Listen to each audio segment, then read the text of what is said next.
Did anyone order a Note 7? I know I did.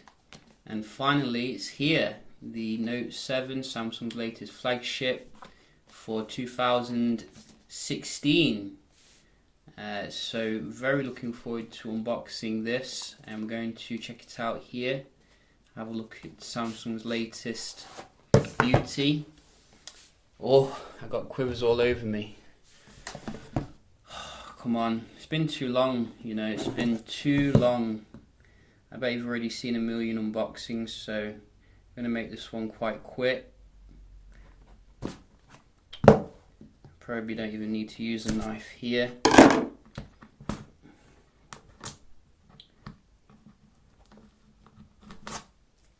Whoops.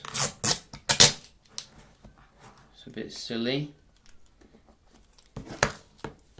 This one isn't the easiest to get open. There we go.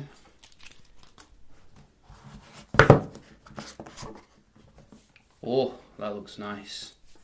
Look at that. This is a Blue Coral phone. As you can see. Wow. Indeed. Reminds me of a pair of Levi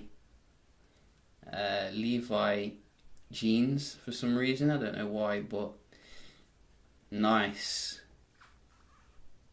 Which is very nice, as you can see. So we're going to put that on the side for a second, have a look at what else you get. So basically, you can see we get a nice high quality fashion